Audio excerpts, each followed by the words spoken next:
Hey there, welcome to the Agentic Voice Podcast. My name is Kristen Ruiz, and I'm here with my co-host, Geneva, Mayne. In today's episode, we are going to be exploring how performers can access expressive freedom by connecting to the present and how the Meisner approach can make this possible without us getting stuck in our heads. And we're going to also talk about how this approach has positive ripple effects for other areas of our lives. So we're also here and we'll be talking with Jillian Paige. So Jillian, it's so nice to have you here. Thank Jillian you. is the founder of Meisner in Music, where her work is integrating the Meisner technique and singing. She's got her master's in musical theater from Oklahoma City University. She studied classical vocal performance at Belmont University. She studied Meisner under Terry Martin, who was a direct pupil of Meisner's, and Ted Wald.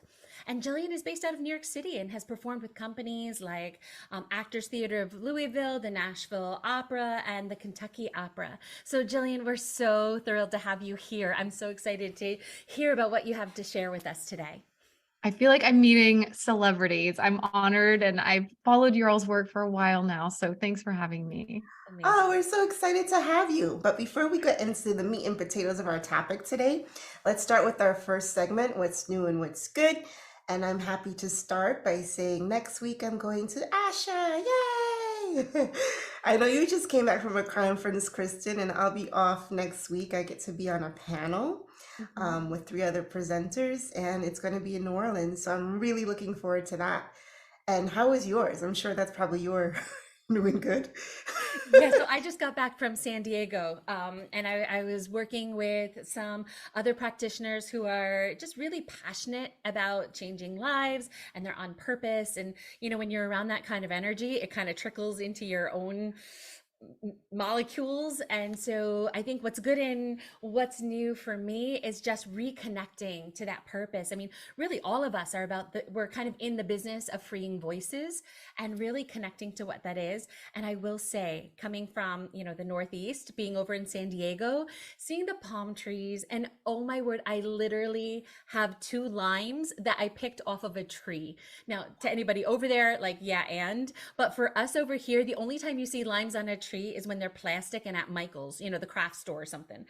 So it was it was beautiful energy and also beautiful, amazing setting, and just taking a bunch of days to really focus on, self and professional development, and having that. It was just such a privilege. So I'm kind of living on the vibes of that. And Jillian, what about you? What's new and what's good with you? Oh man, I'm so excited hearing you all say that. I just got back from doing a gig, Sound of Music up in Franklin, Massachusetts, and it was my first musical since November 2019. And I love teaching. I think I might be put on this earth to be more of a teacher than a performer. Teaching comes very naturally to me, and I have to work a little bit harder at performing. That being said, I felt so aligned and just grateful to be singing again and doing a role. It was really cool to put the things that I teach into practice. That's one of our favorites. I keep trying to get Kristen to teach me all the songs. It We can do is. more. I mean, it's one of those musicals like Annie, where I know Annie is kind of like eye roll sometimes, but every song is a bop. And the Yes. same with Meisner, and I mean, sorry, so the same with Sound of Music. Every song I would be backstage like, and this one, it's so good. You're in the right show when, like, every time a song comes on, you're like, oh, that's my favorite. No, that's my favorite. No, that, it's Totally. such a good, I grew up with the movie musical. And then later on, when I saw it on stage, I was like drooling. So Yeah. yeah, I know it's tried and true for a lot of us, but for me, she'll always be a special one. And she Yes. was a music teacher. She was a voice teacher, so like it just resonates. That's It amazing. is so beautiful. Yeah. Oh yeah. Yeah, and Oh, I love that you're talking about that idea of teaching. So it really is a calling, right? And when the Right. calling is there, it's like you find yourself pulled by it every time you turn around. Even when you're not officially the teacher in the room, you're busy sharing. You're busy like helping somebody out, like, or getting excited about what the thing you just figured out, Yes. the discovery. No, it's great. So I'm so excited to hear that for you. Yeah. Yeah, my dad is a flute teacher. And so my whole life I was reticent to do that. He would ask me over and over, do you want to teach? And I'm like, oh my gosh, no. And then, like you said, Kristen, it falls into your lap at a certain point and you can't avoid it anymore. And then it was almost annoying. I guess this is so egotistical to say, but I don't mean it this way at all. When I started teaching voice, when I was like in my early 20s, I was almost annoyed at how naturally it came. I was like, no, I want to be the star. But as a teacher, you can be the star in a different way and maybe a more impactful way sometimes. I mean, it might be interesting at some point to kind of delve into some of the literature on teaching artistry, because what I always thought was so interesting when I kind of took a look was that the teaching artist, the part of you that is the teacher is the sharer. And so even for those of us who were performing, we would find, if you look back, you can see yourself sharing stuff all the time. So that idea of the teacher's really the sharer, and that's part of the identity that needs to be nurtured, just like the performer part is the creative, the one that needs to express, and that also needs to be nurtured. So when we have that teaching artistry, we really don't need to make a choice. In fact, the happier we tend to be is when we're feeding both of those identities. So I love that. Yeah, there's some cool stuff on that. So I feel like we're getting to know each other so well already. We can jump right into experience, strength, and hope. And we are so happy to have you here, Jillian. Can you tell us a little bit about your work at Meisner in music and how you've adapted an acting technique to singing?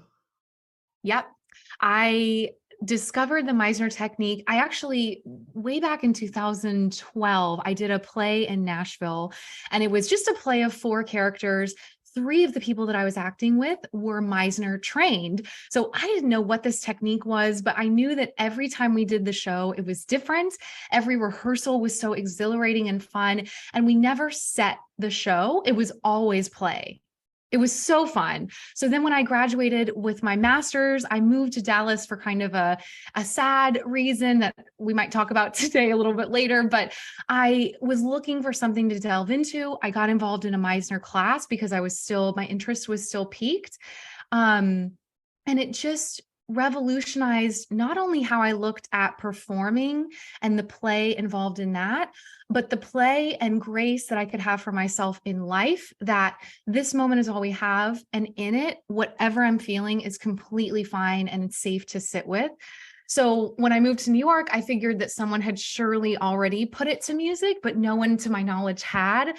So it was interesting sussing out, how can this really amazing acting technique live in singing? Because at that time, when I would go back to sing, all of the Meisner magic that I had gained was lost. I would go back into singer mode, thinking technically about how I sounded and totally self-conscious, whereas Meisner had me in the moment and feeling really connected to whomever I was with and whatever I was doing. So it took a few years of workshopping it and making a lot of mistakes to figure out how can we have a firm is maybe not the right word, a solid acting technique for singers. So often singers are in voice lessons and acting classes separately and left to our own devices to put the two together. And I wanted to have something that wasn't just tweaks and tips from me coaching students, but an actual technique that people could hang their hat on and build a toolbox from.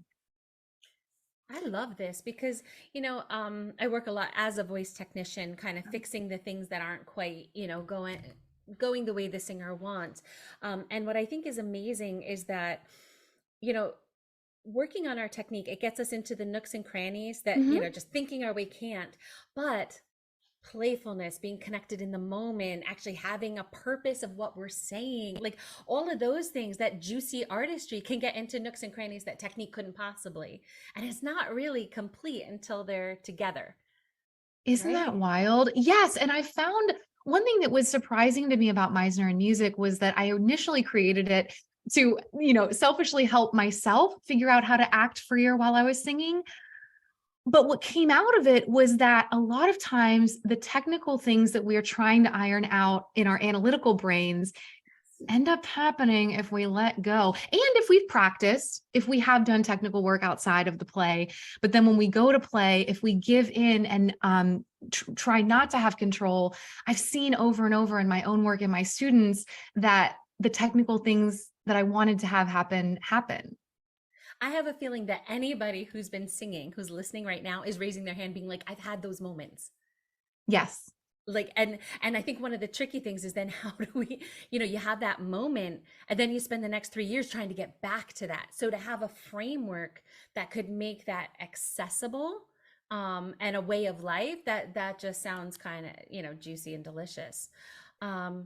Yeah, you shared a little bit with us about how Meisner's helped you grieve and get through some dark times that you were facing. Can you talk to us about how did it help you? Yeah. In my art and in my life, I kind of considered myself a happy-go-lucky person and pretty almost toxically positive, I would say.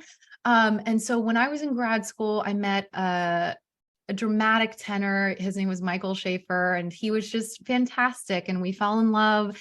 And then he was registered to be a grad student at DePaul University in Chicago. And he had this canker sore on his tongue for months and finally got an ENT appointment the week of class registration. And it was cancer. So we had just graduated and he moved back to Dallas and I was a little bit torn, but something in my gut said, leave Chicago, go be with Michael. And those were the last 8 months of his life. So I was really happy that I did that. It was really difficult. And we had signed a lease a month before he passed. We, even through the sickness, kept up the toxic positivity. And who knows, to call it toxic is a little judgmental because you kind of do what you have to do to get through it.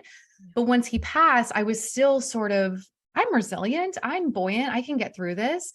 And then when I took Meisner only a few months after he had passed, it really helped me to not only in my art, but in my life, sit with how I felt and gain agency appropriately in that I wasn't wrong to be feeling what I was feeling, even if it was happy in some moments that maybe would have felt more appropriate, sad, but to not be afraid of emotions, both in my singing and in my life. And it really helped me to healthily grieve at a pace that felt good for me. I think it is just one of the healthiest acting techniques that we have. And it just really helped me in that dark time to be like, you are a light person, that's fine, a happy person, but you can have these moments and it doesn't define who you are. That's amazing, that the Meisner technique allowed you to acknowledge what you were feeling. Yeah, I've heard some people who love Meisner describe it as a practice in mindfulness. And while it is an acting technique, I think there are a lot of mindfulness and grounding aspects to it, like just being able to not distract yourself and sit with what is, and also name and describe it in great detail. I think there's a lot of healing power I found in being able to identify what was happening for me rather than just glaze over it. Yeah, I think there's the glazing over and there's the also resisting it as if it's not there. And so almost like allowing that work of grief to do its thing, it just sounds so powerful. And so one, I just want to say, our hearts are with you for that time. I mean, how to go through that. So I don't want to glaze over that. I mean, that was amazing thing you just shared. Thank you. Take a minute and acknowledge, what that was to go through something like that. And then sitting here, getting to talk to you, seeing the beauty that came out of that process. So, and how many people are benefiting from that moving forward. So felt like, it's not easy to talk about challenging feelings. It's not easy to express challenging feelings and, the vulnerability of that. So that really is amazing. Especially while singing. I think that was something I didn't expect too, was yes, it helped me in my grief and I wanted to learn how to apply this freeing thing to my singing. But I think a lot of times in singing, I had this notion that I couldn't be what I was. So I couldn't be self-conscious or nervous or tense, But then the Meisner technique teaches us that those things not only are completely fine to feel, but if we put a name to them and really marinate in how that feels, it passes so much quicker. And the voice knows what to do with that. The voice doesn't know what to do with control and manipulation. But if we just say, like, yeah, I'm feeling really anxious in this moment, the voice is like, cool, I can sing through that. Yeah, I think one of the challenges for singers too is like if they're in the moment and something goes up. I mean, we are playing an instrument made of living tissue that is in relationship to whatever's happening on the inside, both thoughts and chemistry, right? And the laws of physics, anatomy, and physiology. And then also in relationship to what's happening on the outside, whether it's the social factors or even something as my husband joked around, he sang, he was in a production of Phantom at one point, and the smoke got to him, so like dealing with the stuff that you're breathing in, like there's stuff on the inside, there's stuff on the outside. So when the body is reacting to that, to try and shut that down, and what are some of the things when a singer is, say, not connecting to the truth of the moment and kind of resisting the what's happening? What are some things that you see as the byproduct of that? Well, vocal tension for sure. There's a quote that I've been loving recently. It's Kristen Linklater who created the Linklater technique, and it's that tension is held energy. So when we're not putting a name to what's happening, or we're trying to hold it in, or I say like hold a lid on a boiling pot, there's vocal tension that accrues from that. There also, Meisner says, we're creating truthful human behavior. So I liken it to those video games where they've gotten the people to look so real on some video games, but something in our brain knows that that's not a real human. The same thing happens with audience members. We know when we're watching someone and something's not quite how it would be in life. And then we know when we're watching an actor like Anthony Hopkins or Kathy Bates, who are both Meisner trained, and we're like, I don't even see them acting. Where was I going with that point?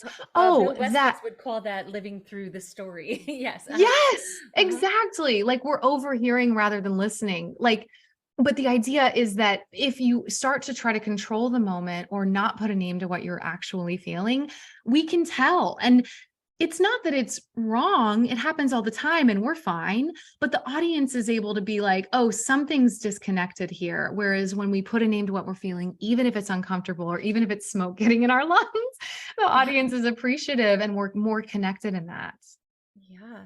So then on the flip side, what are you starting to see? So when singers are starting to embrace the things that you're talking about in the Meisner approach, what are you seeing in real life in front of you? It looks like a plane that is going through turbulence. It can sometimes be a little bit stop and start and awkward in a juicy, great way, and then getting to the other side of soaring. So it looks like alivened eyes, being present in what's here. You also find when you watch people doing this technique, you become fascinated with what is going on for them. And then the most important thing, I think, is that the voice soars and it surprises you and has much more efficiency and ability, perhaps even beyond what the singer intended for or realized they had. It's like you can have discoveries that you never knew you could have. You can't exactly preordained, like they're discoveries that happen along the way. Oh, I love that. Completely. Yeah. I see that you also train trainers, which is one of my favorite things, because if you want to change singers' lives, it's the trainers, the voice teachers, the coaches, the directors, all of that.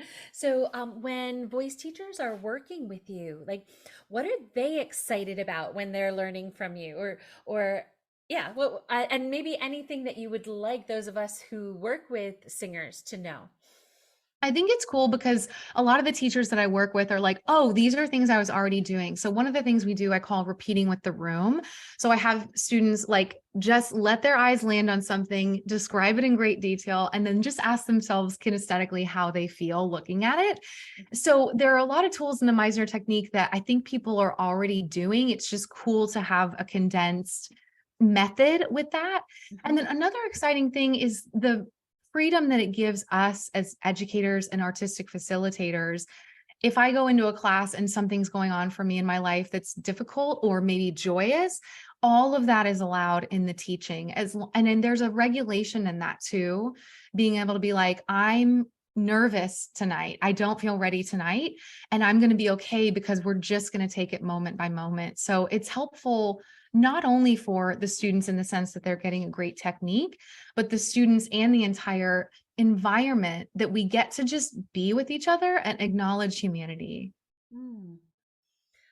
I think I might be stealing and totally TMing you on this is like artistic facilitator. I love that phrase too. It's Yeah, we're just facilitating. It's like even the word leader, I hesitate, yes, you know? yes. Oh, I think we need a lot of new language. I think we're doing the Certainly. best we can with what we've been given, but yeah, I think that Yeah. cultivation is a whole nother topic, Geneva, that you and I need to talk about at some point. Yeah. You know what's Awesome. amazing to me about this conversation is just we talk often about how I talk often. I always wonder about singers' ability through their performance to help regulate the whole audience. And you're talking about how the arts help regulate you when Mhm. you're going through a challenging experience. And so I think as we move now into our final segment, which would be our agentic practice, I want to get into a little bit more detail about you talk about tools Mhm. in the Meisner technique. So you want to share a little bit about some of the specific tools that used to help facilitate freedom? I'd love Um, to. yeah. Yeah, the main exercise in Meisner, you all have probably seen in movies or maybe social media. It's called repetition. It's very strange, but it's putting a name to what's happening now, and then the person who you're repeating with just repeats it from their point of view. So it would be we could start with something objective. So I would say like, Kristen, you have red hair, and then you would repeat, I have red hair, and then we would just go back and forth. You have red hair, I have red hair over and over. And it's cool because the words, the monotony helps in that we're just listening and responding. The words don't matter so much. So that tool we implement into singing in that, yes, we do have to sing the right words. We have to honor the rhythms and tempi that the composer intended. But then we get to put in what I'm feeling in that moment. And the line, you have red hair, no longer has to mean that. It can mean whatever I'm going through in the moment. And the repetitive nature of it also is really grounding in that I am not responsible for the moment. I don't have to change it unless something changes about the moment. It's sort of like tapping and being like, okay, where are we now? And grounding and like, what's happening? Let me put a name to it. So that's the main tool. And a couple of other ones that I love for finding agency in your art. There's one called the independent activity. I think this is a great one for singers because we are essentially having to do an activity like manipulate a live instrument while also storytelling and being in the moment. So the independent activity would be doing something incredibly difficult, almost impossible to complete with perfection while singing. So it gets our brain really in the habit of doing and also letting the voice do what she's going to do. And then the last one that I love is imaginary circumstance, which is coming up with not the plot, not the character analysis. While that is important and something we have to do, Meisner asserts that we need to just look at the opening emotion of the piece, get ourselves there. So imagine what would make me feel just that emotion. And he says, you don't even have to be in the right emotional house. You just have to be in the neighborhood of the emotion. Um, and then we set ourselves off to sea. So I love the lack of planning. There is a lot of preparation that's important about the technique, but contrary to a lot of what my voice education was, it's like I set myself up, I get myself nice and full of this emotion by suggesting something not real, and then seeing what happens. So the freedom in that, and the yeah, I guess freedom is the best word I can come up with. The freedom to be like, from here on out, we'll see what happens. I will be singing the right words, but I'm going to be going on my journey and seeing what happens for me. So it really is a journey of discovery, Right. as you're going through. Oh, go ahead, Geneva. I was just going to say, I think those kind of journeys are mindful practices. Mm-hmm. Developing a mindful awareness of what's really happening in you, what you're thinking, what you're feeling. Um, there's the discovery part instead of this is where I should be. Let me just engage in the journey. I love that. Absolutely. Well, I think also what's tricky in performance, especially if you've got a performance that, like, say you're in a run of things where you're either doing a concert tour and you have to do the same songs night after night, or a run of shows, same thing all the time. A lot of singers will talk about the idea that I feel like I was really present on Monday and on Thursday, but like, where was I on Wednesday? And then you try and conjure this stuff up, and it works here and there. But if you had a fight with somebody ahead of time, or maybe, it's just a tougher day or whatever, it's like, how do you just conjure this stuff up from nothing? And having a way to, one, say, that's not even my responsibility. Like taking that boulder out of our backpack and being like, that's not even my job, and then having a way to have something that has that playful, dynamic dependability of, stuff coming up. Then you're playing off of that, not some Yep. conjuring that may or may not, that's incredibly intermittent for many of us. So. Completely. Right. And the idea too being that acting is just living truthfully is what Meisner says. So my only job is to live truthfully. So if I just got broken up with before this audition, or I just got a really joyful text about a casting, my only job is to embrace what's happening for me in the moment. So that gets to come in with me. And I assure you, there have been, I would almost say 0 times, but I'm sure there have been a handful. There have been very few times that what an artist is feeling doesn't belong in the piece, even as conflicting as they might seem. Happiness lives in sadness. Joy sometimes lives in anger. So it's just interesting to let ourselves off the hook. And if something happens right before the performance, you have a fight, a gift, an emotional gift, because you're full. Absolutely. You're also not wasting energy on things that are not going to be useful to you. So That's you've right. got that added like flow of attention and energy on things that are actually more of an investment. It like comes back to you. This is great. Is there anything else that you'd want to share with us about Meisner in music and how you've adopted that for singers? The only thing that's coming to mind is how sometimes it can be manipulated. So people, I think Meisner gets a bad rap sometimes because it is easily manipulated. So I've seen a lot of teachers like use the repetition exercise to be like, yell or let yourself get mad. But what we try to do is let it free flow and let whatever's coming out in the moment happen. And I guess that's just the only thing that comes to mind is like a misconception of the Meisner technique that is not untrue. It does get easily washed up, I think, in ego sometimes, but it's important to let it be something that's empowering rather than disempowering. Yeah, this image I have in my mind, and I'm not an actor, but what it reminds me of what you're describing is when people babble with babies, and there's this energy going back and forth, and the words don't really matter at all. It's just this energy that passes between a dyad, and you're living off of that energy, and it goes in whatever direction that it's going to go in. But it can be totally expressive and totally vibing, but that's kind of what I'm getting. But if someone was to tell the baby, be matter, Right. The baby's like, I'm going to be what I'm going to be. Yeah. It's wild. Yeah. And we talk a lot about like things that you were rewarded for as a kid, and especially as a good little music student, perfectionism, following the rules, social niceties.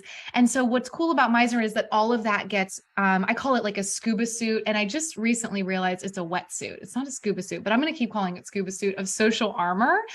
we have those. And then in our art, it's important to just gently take that off. So I think sometimes in Meisner classes, in the taking of that off, things can get nasty, like slurs can get thrown around, repetition can get very manipulative and just cruel.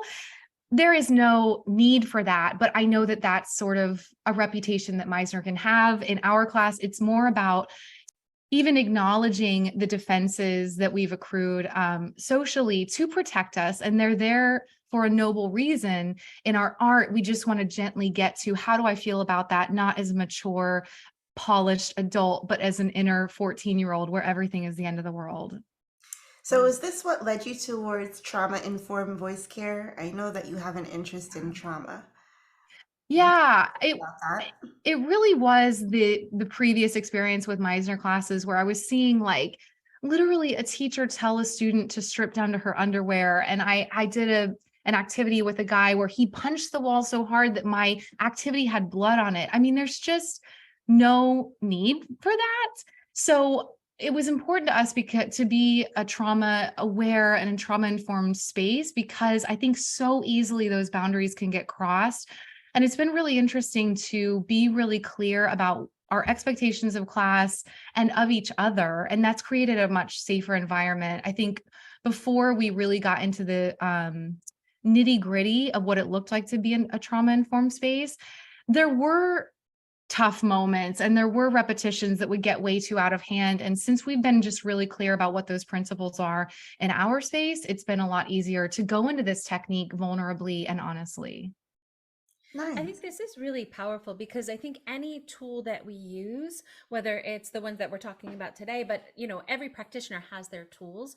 It's just like, I mean, we talk about this in my studio is, you can pick up a hammer and you can build amazing things with that hammer, but in the wrong hands, it can also be like an instrument of murder. So you want to make sure how you use the tools and the intention behind them is so important.